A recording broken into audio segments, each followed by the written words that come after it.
நமஸ்காரம். 1000 நாமங்கள் 1000 கதைகள் 454வது திருநாமம் சர்வஜ்ஞாய நமக. அருணர் என்ற முனிவரின் மகன் உத்தாலகர். அந்த உத்தாலகரின் மகன் ஸ்வேதகேது.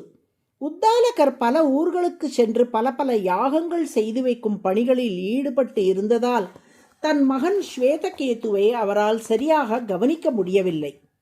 ஸ்வேதகேதுவுக்கு 12 வயது ஆகியும் அவனை இன்னும் குருகுலத்தில் கூட சேர்க்காமல் விட்டிருந்தார் உத்தாலகர். வெளியூர் பயணங்களை நிறைவு செய்துவிட்டு வீடு வந்து சேர்ந்தார் உத்தாலகர். தனது மகனுக்கு 12 வயது நிறைவடைந்ததை உணர்ந்த அவர் இனியும் தாமதிக்காமல் அவனை குருகுலத்தில் சேர்த்தார். குருகுலத்தில் தங்கி 12 ஆண்டுகள் வேதம் படித்த ஸ்வேதகேது தனது 24வது வயதில் அனைத்து வேதங்களையும் கற்று தேர்ந்து விட்டான். அனைத்தும் அறிந்தவன் என்ற கர்வத்துடன் தந்தையிடம் திரும்பினான் ஸ்வேதகேது.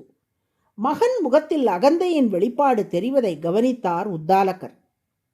மகனே, எல்லாம் கற்றுவிட்டாயா என்று கேட்டார். ஆம் தந்தையே, நான் இப்போது அனைத்தையும் அறிவேன் என்றான் ஸ்வேதகேது. அப்படியானால் தன் கட்டளையால் அனைத்தையும் ஆளும் ஒருவனை நீ அறிவாயா? அந்த ஒருவனை அறிந்தால் அனைத்தையும் அறிந்ததாக பொருள். அந்த ஒருவனை நீ அறிவாயா என்று கேட்டார். ஒருவனை அறிந்தால் எப்படி தந்தையே அனைத்தையும் அறிந்ததாக ஆகும்? எனக்கு புரியவில்லையே என்றான் மகன். அதற்கு உத்தாலகர், களிமண் என்ற ஒரு பொருளை நீ அறிந்து கொண்டால் களிமண்ணால் செய்யப்பட்ட குடம், பானை, மடக்கு உள்ளிட்ட அனைத்து பொருட்களையும் தெரிந்து கொண்டதாக ஆகுமல்லவா என்று கேட்டார். ஆம் என்றான் ஸ்வேதகேது. தங்கம் என்ற ஒரு பொருளை அறிந்து கொண்டால் தங்கத்தால் ஆன சங்கிலி, மோதிரம், தோடு உள்ளிட்ட அனைத்து பொருட்களையும் தெரிந்து கொண்டதாக தானே அர்த்தம் என்று கேட்டார் உத்தாலகர். ஆம் என்றான் ஸ்வேதகேது.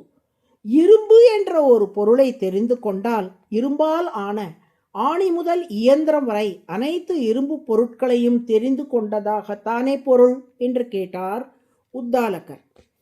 ஆம் தந்தையே என்றான் ஸ்வேதகேது. அதுபோலத்தான் தன் கட்டளையால் உலகை ஆளும் ஒருவனை அறிந்தால் அனைத்தும் அறிந்ததாக ஆகும். அவன்தான் இறைவன், பரமாத்மா, திருமால். இந்த உலகுக்கே அந்த இறைவன்தான் மூலப்பொருளாக இருக்கிறான். எப்படி களிமண், தங்கம், இரும்பு போன்ற மூலப்பொருட்களை அறிந்தால் அவற்றால் ஆன அனைத்தையும் அறிந்ததாக ஆகுமோ, அதுபோலத்தான் உலகின் மூலப்பொருளான இறைவனை அறிந்து கொண்டால் மொத்த பிரபஞ்சத்தையும் அறிந்ததாக ஆகும். எனவே அதிகம் படித்துவிட்டோம் என்று கர்வம் கொள்வதை விட பணிவோடு இறைவனை வணங்கி அந்த இறைவனின் அருளால் அவனை அறிந்து கொள்ள நீ உழைக்க வேண்டும் என்று ஸ்வேதகேதுவுக்கு அறிவுரை சொன்னார் உத்தாலகர். மேலும் ஸ்வேதகேது, இறைவன் அனைத்தையும் உள்ளபடி அறிந்தவன். ஏன் தெரியுமா? இறைவன் தன்னை நன்றாக அறிந்து வைத்துள்ளான். அவனுக்குள் மொத்த உலகமும் அடக்கம். மொத்த உலகமும் அவனது சரீரம். அதனால் இறைவன் தன்னை அறிந்தவன் என்றாலே தனது சரீரமாக தன்னை விட்டு பிரியாதிருக்கும் இந்த பிரபஞ்சத்தையும் உயிர்களையும் அறிந்திருக்கிறான் என்றும் தெரிகிறதல்லவா? நீயும் உனக்குள் உயிராக இருக்கும் அந்த இறைவனை அறிந்து கொண்டால் அனைத்தையும் அறியலாம். முதலில் உன்னை, அதாவது ஜீவாத்மாவை அறி. அதன்பின் ஜீவாத்மாக்குள் இருக்கும் பரமாத்மாவை அறி. அவன் அருளால் எல்லாம் அறிவாய் என்றார் உத்தாலகர். உன்னை அறிந்தால் நீ உன்னை அறிந்தால் உலகத்தில் போராடலாம். உயர்ந்தாலும் தாழ்ந்தாலும் தலை வணங்காமல் நீ வாழலாம் என்ற பாடல் வரிகள் இப்போது உங்கள் காதுகளில் ஒலிக்கும் என நினைக்கிறேன். தன்னை முழுமையாக அறிந்திருக்கும் பரமாத்மாவாகிய திருமால் தன்னுடன் விட்டு பிரியாமல் உடலாக இருக்கும் பிரபஞ்சம், ஜீவாத்மாக்கள் அனைத்தையும் அறிந்திருப்பதால் சர்வஜ்ஞக என்று அழைக்கப்படுகிறார். சர்வஜ்ஞக என்றால் அனைத்தும் அறிந்தவர் என்று பொருள். அதுவே சகஸ்ரநாமத்தின் 454வது திருநாமம்.